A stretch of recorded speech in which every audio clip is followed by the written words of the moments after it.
Larry Haskell, on the 44 officer-involved shootings he's ruled over since he's been in office, every single one of them has been ruled justified. That's some amazing statistics right there. But when you think about it, in Spokane, with over 125 officer-involved shootings from the data that we've collected since 1974, every single one of them has been ruled justified. Let me testify about the rock man. He rock it till he dies, he's the rock man. Nobody can rock it like the man can. Rock man, oh man, take it, the rock man. Around the world, he's the rock man, yeah. And nobody can rock it like the man can. Talk about the, well, he's the rock man. Another interesting thing too is on these House bills, these 3 House bills that are still going through the legislature. If you go on the legislature website and you look it up, and I know Poe knows this, I know Fred knows this, I know Jim knows this, there are thousands of constituents, thousands of people that have written in and gone on site and voted con, that they do not want these House bills. Thousands. One of them I looked at had like close to 3,000 that had written in and said they didn't want 2037. And I believe there was like 60 that said they did want it. But yet our representatives are still pushing it through the House because they're feeling the pressure from law enforcement. Law enforcement should not have more of a say on if a House bill gets passed than we do. That's it. We need to do away with their union. Yes, the union has a lot to do with it. Another thing I want to point out for you to really take away from this, besides writing on these House bills to your legislature, is that crime is not, I repeat, is not on the increase in Washington State. Washington State should be heralded as a shining example of how lives can be saved when police are held accountable. 30 lives. 30 lives, at least, have been saved since last year. Okay, our next speaker is going to be Jim Leedy, and he also lost a loved one, and then he's going to talk to you a little bit about the prosecuting attorney. Hello, everybody. My name's Jim Leedy, and in 2017, September 26th, my best friend Craig Johnson was killed by Idaho Bonner County Sheriff's deputies after a welfare check. We have a national problem. It's not just a state problem. It's not just a local problem. It is a national problem. But we can affect it locally. We need to push for police reform. We do not need rollbacks. Police control the narrative. They do public relation damage control. When they put out a press release, you need to be skeptical about it because they are trying to protect their own butts. Too many times they put something out there and the public just believes whatever is out there without questioning it. And if you question it, people attack you for it. But you have to question it because the police lie all the time. Knezevich, Sheriff Knezevich, you know, he promised body cams almost a year ago to put him on all his deputies. He has still not delivered. I've sent him emails last year, a couple of times, asking, where are we with the body cams? No reply. But you want to know what he's talked about? Police reform and how he hates it. He worries about being held accountable because he does not want to be held accountable. But he doesn't worry about your safety, otherwise he'd be moving forward with the body cams. And he has not. Knezevich is a liar, and he only is there for himself and his special interest. Yep. Do not let this guy get reelected ever again. Get rid of him. Chief Meidel, another one. He sat there and he started yelling back about police reform, how it's making it tough for them to police our city, our county. He is against police reform. He doesn't look at how can we work with the laws that have been enacted and save lives. He just complains about the laws that he has to go by now. It's interesting that our police officers have no problem figuring out what the laws are and what they're allowed to do whenever they want to arrest somebody. But the moment that a police officer's career is on the line, the moment that a police officer is going to be held accountable, suddenly laws just aren't that clear. Isn't that interesting? Yeah, let's go. They have no problem understanding the law when their lives aren't on the line, when they can just walk up and punch somebody, arrest somebody, throw them in a car, shoot somebody, kill somebody. They have no problem. But the moment that they think their careers might be on the line, suddenly they just don't know if they can go ahead and enforce the law. We need to fix that. Now about Larry Haskell. Oh! Larry Haskell, this guy is ridiculous. He is the most naive person in the world if he really doesn't know that his wife is a racist, homophobic, militant person. For him to sit there and say all these years, because this has been going on for years, his wife, Leslie Haskell, has been posting and talking to people about racism, about homophobia. She has used the most horrific words in her post. She has said some of the most horrific things. She is one of the most hateful people I've ever seen. She has said that she is a white nationalist. But Larry didn't know? All these years, Larry didn't know? Her family, her friends haven't said a word about it on her post. They haven't spoke out against her, which just tells you the people she surrounds herself with. Larry is just like her. Otherwise, he would be speaking out against it, and he would be stopping it. How can you stay with somebody for over 30 years who is a self-proclaimed white nationalist, a racist, a homophobe, somebody who said that they want to start a race war? How do you stay married to that and say, well, I don't share those views? No, Larry does. Let's make sure he does not get reelected. Larry Haskell, on the 44 officer-involved shootings he's ruled over since he's been in office, every single one of them has been ruled justified. That's some amazing statistics right there. But when you think about it, in Spokane, with over 125 officer-involved shootings from the data that we've collected since 1974, every single one of them has been ruled justified. Even the ones where we find out that the person they killed, they murdered, like David Novak and Ethan Murray. When they kill these people who are unarmed, who have not committed any crime, and they have the guts to tell us it was justified, we have killers, murderers, serial killers, working for the police department and the sheriff's department. We need them to be held accountable, we need them out of the sheriff's department, and we need them in jail just like any other person that would be murdering people. Right. These laws that have been enacted for police reform, they don't just protect us, they protect police officers as well, because as was mentioned earlier, if the officers would take these police reforms and learn to work with them, they would slow down, they would de-escalate. They wouldn't run into a situation like they did in Vancouver and shoot into a group of people, killing a fellow officer. A deputy in Vancouver shot and killed a police officer. He didn't shoot the suspect, he shot a police officer. So these laws can protect everyone, but the police officers are so much against having police reform. They want to kill so bad that they'll kill each other. We need these police reforms for everyone.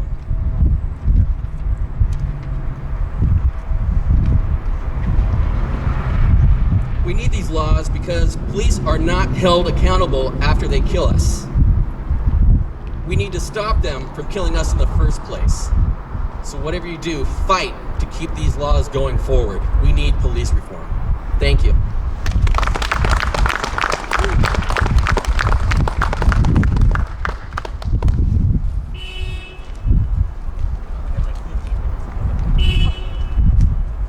We have 15 minutes of battery life. So Jack Archer, we're proud to have her here. She's with Spokane Community Against Racism. And then we'll have Amor Peace speak for just a few minutes as well. Thank you, Jack. In deference to battery life, I'll keep it brief.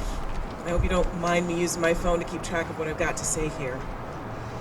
Hello again. My name is Jack Archer. I use they, them pronouns, and I'm here to represent Spokane Community Against Racism. I am so honored to have been invited by Debbie to speak and to be in the presence of all of these impacted families who bravely share their stories today. Thank you so much for continuing to push forward. I'm here to talk about how police reform impacts the lives of BIPOC people specifically. Now, originally I was going to speak after Martina Morris, who's going to hit you with some awesome stats. And so I didn't prepare as many on my own, but I do have one. One is that in Spokane, as reported in 2020, Black people were 5 times more likely to be arrested in this county than white people. 5 times more likely. We're 2% of the population, 5 times more likely. To say nothing of our indigenous brothers and sisters, our Latinx brothers and sisters, our Asian Pacific Islander brothers and sisters, our multiracial brothers and sisters, the other people, our siblings across the other non-white races, quote unquote, who are also bearing these horrible statistics in this city that, I love Spokane, but it ain't that diverse around here. And when I think about that stat, I think about how we talk about this, how we talk about who's arrested and why. And there are people in this city and county, in Spokane specifically, and across our nation, but let me speak to what I know.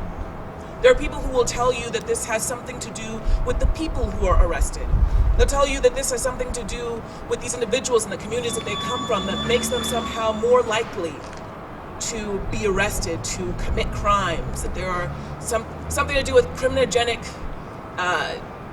forces or stats or things that make us more likely to come into contact with police.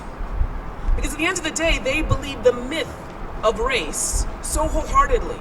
Let me repeat that, the myth of race so heartedly that it is easier for them to believe that there is something in these superficial differences between us that puts us in contact with police, and that it is not instead the wages of a system brought forward by a privileged few to keep us divided.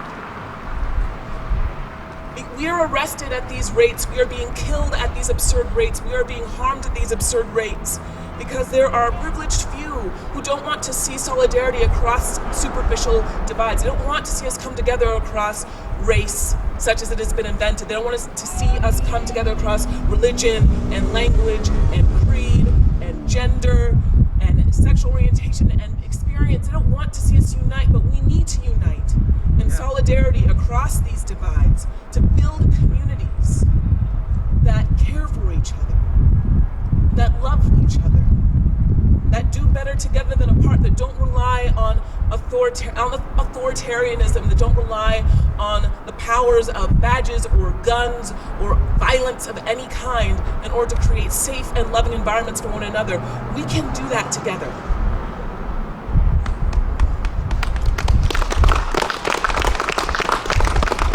This tool of racism, we see it playing out in that 5 times arrest stat. We also see it playing out in the statistics coming out of our prosecutor's office, from Larry Haskell's office. And we don't need to care or see what he says on social media to know who is being charged, who is being held, who is rotting behind bars because they can't make cash bail, right? That is happening now.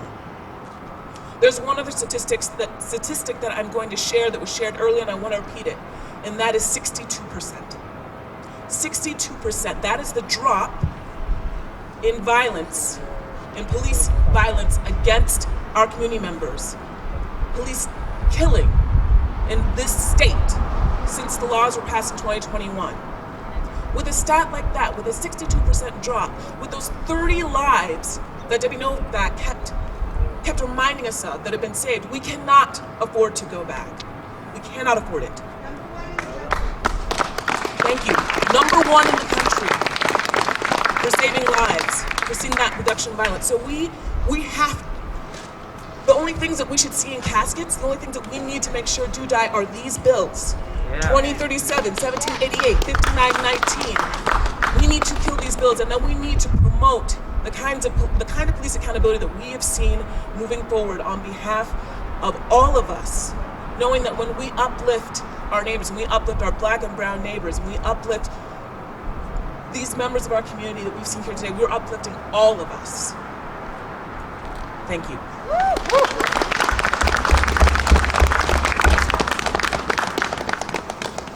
Thank you, Jack. Boy, that was great. And we're peace. Come on up before we run out of battery.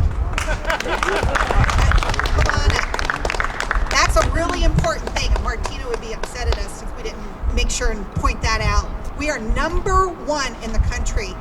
We're down 62% in deaths in our state in 1 year. That's huge. We are number one.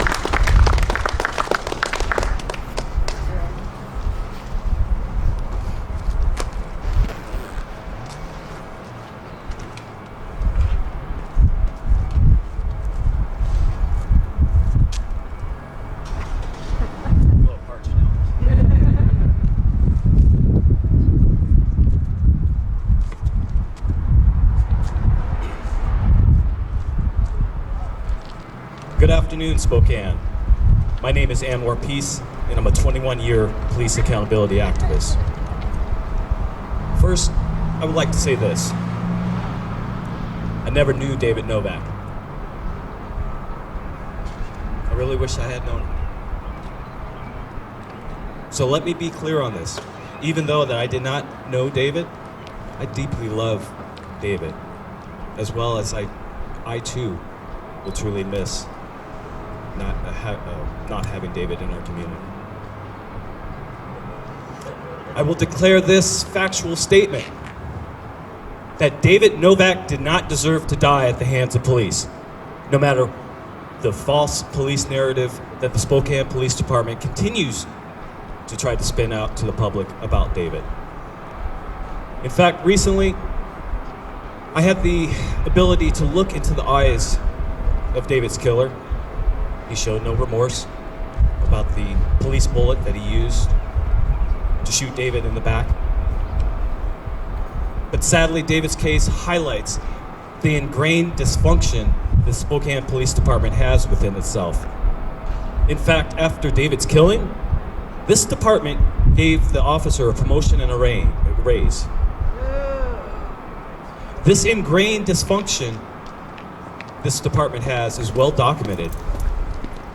So allow me, a 21-year police accountability activist, to issue my very own cultural audit for the Spokane Police Department. Sadly, I must report the fact that nationally, officer line of duty deaths and officer suicides have been the same number multiple years in a row.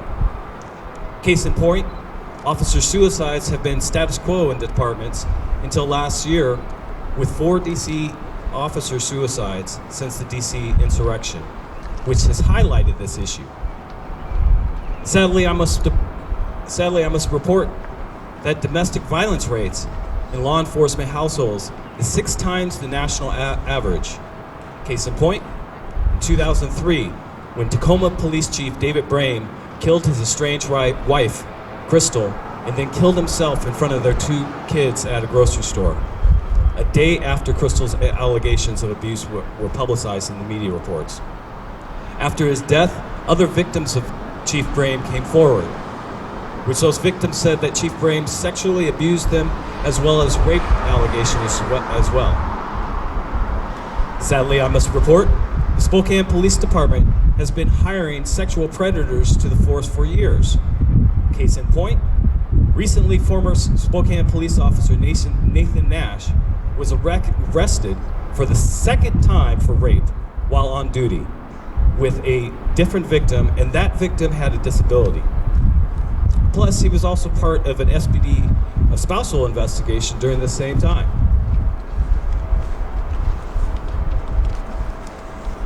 Sadly, I must report the fact that the Spokane Police Department has a historic rape culture within itself. Case in point, the 2015 police officers' Halloween party, where Sergeant Gordon Ennis raped a fellow female SPD officer.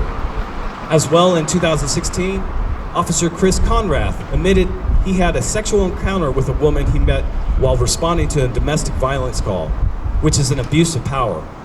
Officer Conrath in 2020 was the subject of an IA investigation, and there were allegations of sexual harassment on the part of Officer Conrath towards young rookie female SPD officers. None of these abuses were caught by the department's officer early warning system, which is based off Seattle PD's early warning system. Seattle PD is now spending $300,000 to revamp the early warning system. It is my belief that the Spokane Police Department must do the same. It is time for the Spokane Police Department to initiate random drug and psychological testing for all police department personnel. I think a lot of the rudeness from officers and unprofessional behaviors or police misconduct is a direct result of officers not handling their stress properly. It does not take a lot or a big incident for an officer to develop psychological issues. All the little things they go through after time can build up and manifest itself in disastrous ways. Instituting these random tests will show the public, as well as officers and their families, that the community wants them to be safe and healthy as they patrol the streets of Spokane.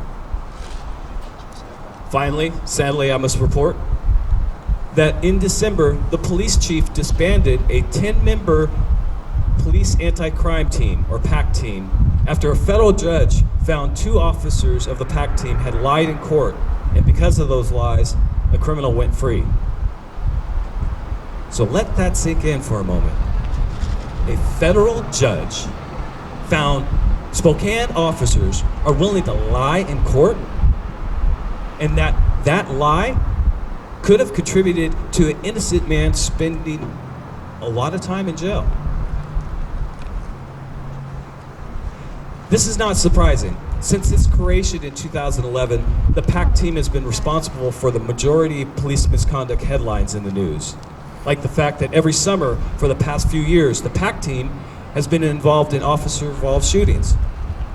We as a community now know because of public records requests.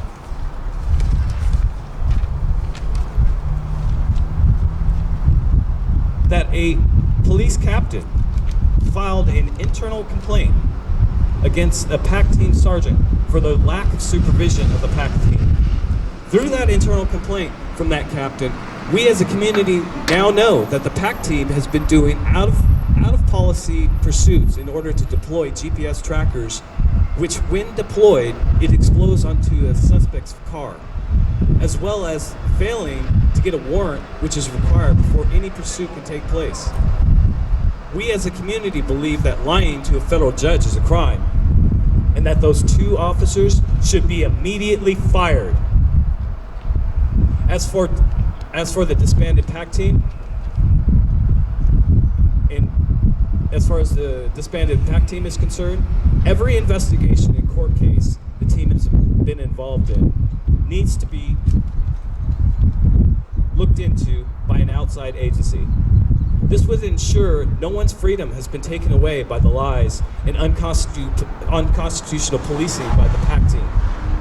Here's a quick recap of the kind of officers that have been in this department. 2 officers were caught by the DEA with illegal steroids. 2 officers were caught being rapists. And now 2 officers were caught lying to a federal judge. It is time for the City Council to ask the Department of Justice to do a patterns of practice investigation into the Spokane Police Department.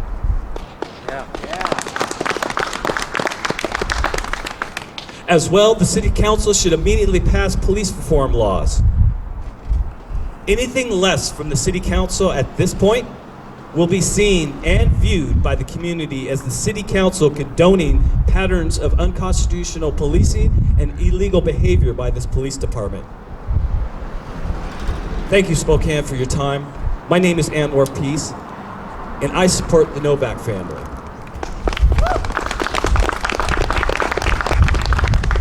Spokane, do me this favor, please. Please send your peaceful blessings to the Novak family during their time of grief for David. Rest in peace, David. We got you back, and we will get justice for you.